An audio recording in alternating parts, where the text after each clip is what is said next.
I never believed in workplace romances.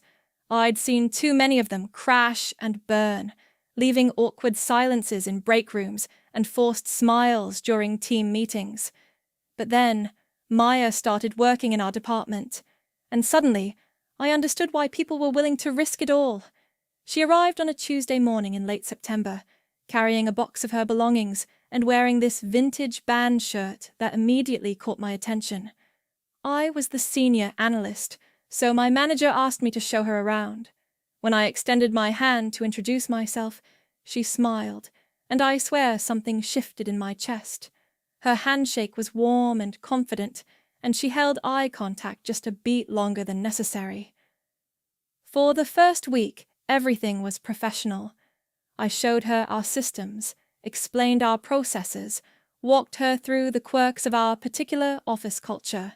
She was attentive, asked smart questions, and had this way of leaning in slightly when I spoke, like my words were the most important thing in the world. I told myself I was imagining the chemistry. I told myself she was just being friendly, engaged, professional. Then I started noticing the coincidences. I usually took my lunch break at 1:15, an odd time I'd chosen specifically to avoid the crowds. The break room was almost always empty then, which was exactly how I liked it. But suddenly, Maya was there. Every single day. She'd walk in a few minutes after me, act surprised to see me, and ask if she could join me. Of course I said yes. What else could I say? At first I thought maybe her lunch break just happened to align with mine. Different teams had different schedules after all. But then I realized she worked in the same department as me. Her break should have been at noon with everyone else. The second time it happened, I was microwaving my leftover pasta when she appeared in the doorway. She had this brown paper bag in her hands and a slightly sheepish expression on her face. "Can I sit with you?" she asked. "The main break room is so loud, I can barely hear myself think." I nodded, trying to keep my expression neutral, even though my heart was doing somersaults. She sat across from me at the small table, unpacking her lunch with these careful, deliberate movements. A sandwich wrapped in wax paper. An apple. A small container of almonds. Everything organized, intentional. We talked about work at first. Safe topics. The new client proposal. The upcoming deadline. But then she asked me about the book I was reading, which I'd left on the table, and suddenly we were discussing literature and philosophy, and whether it was possible to truly know another person. Her eyes lit up when she talked about things she was passionate about, and I found myself leaning forward, drawn in by the animation in her voice. This became our routine.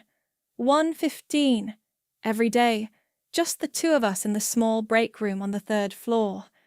I started looking forward to it in a way that felt dangerous. I'd catch myself watching the clock at 1:00, anticipating the moment I could leave my desk. I started packing more interesting lunches, things that might spark conversation. I wore my favorite shirts on weekdays instead of saving them for weekends. 3 weeks in, I decided to test my theory. I took my break at noon instead, joining the crowd in the main break room. It was exactly as chaotic as I remembered, full of loud conversations and the smell of reheated fish. I sat in a corner with my salad, scrolling through my phone, trying to look occupied. Maya didn't show up. The next day, I went back to my usual time, 1:15, and there she was, already waiting. 2 cups of coffee on the table. "I noticed you weren't here yesterday," she said, sliding one of the cups toward me. "I got your usual. Oat milk, no sugar, right?" My throat felt tight. She'd memorized my coffee order. She'd noticed my absence. I was testing something, I admitted before I could stop myself. She raised an eyebrow, a small smile playing at the corners of her mouth. "And what were you testing? whether you were coming here for the quiet break room or for me." The words hung between us. I couldn't believe I'd said them out loud. Maya's smile widened, and she leaned back in her chair, studying me with those dark, intelligent eyes. "What do you think I discovered?" she asked softly. "I think you've been memorizing my schedule." She didn't deny it.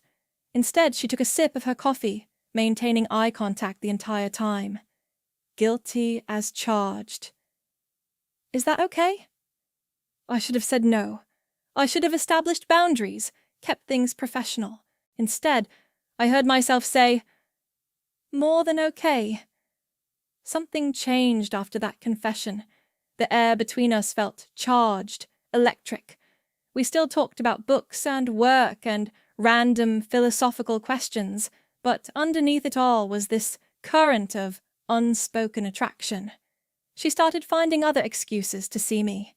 She'd stop by my desk to ask questions she definitely knew the answers to. She'd volunteer for projects I was leading.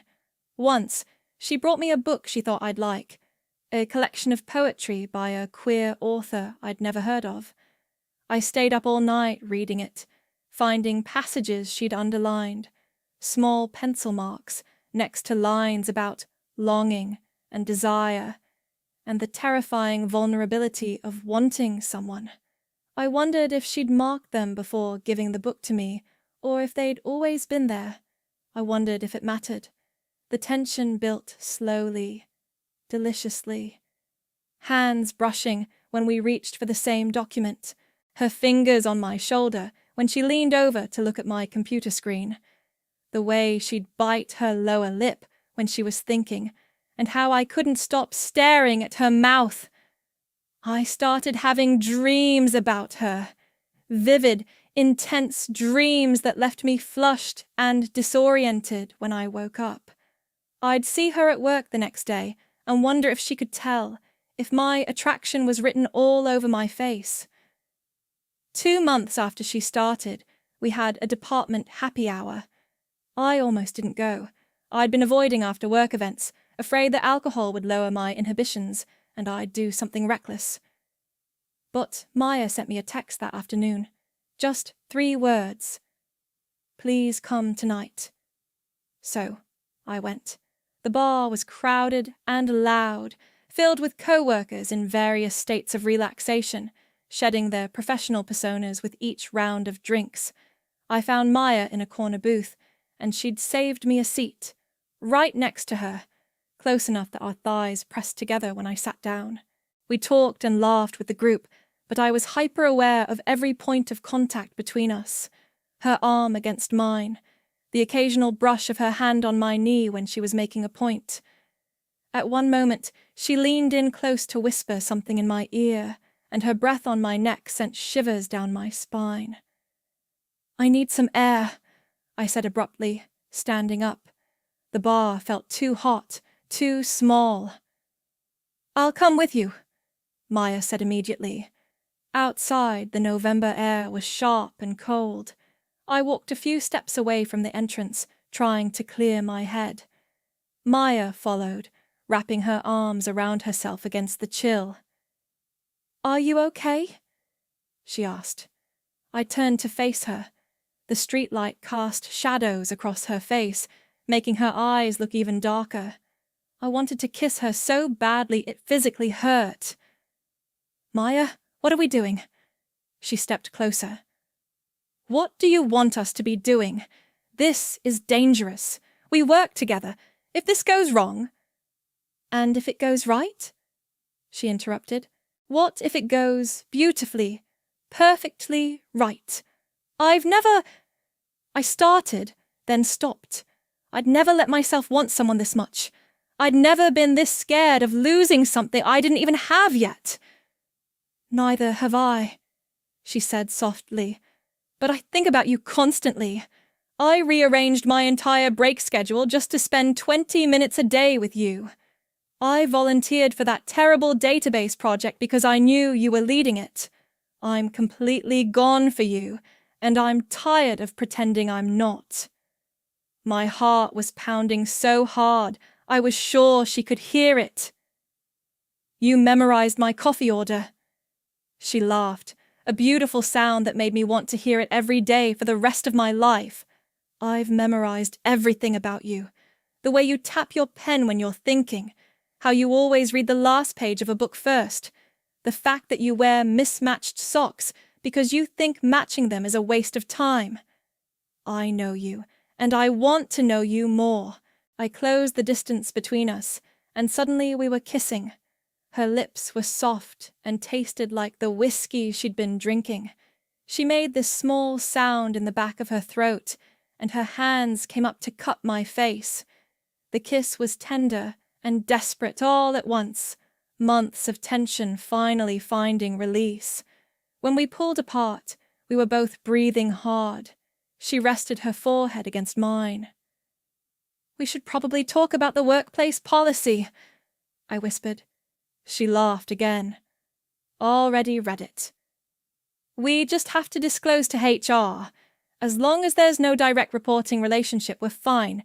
You've done your research. I told you. I've been thinking about this for a while." We went back inside eventually, but everything had changed.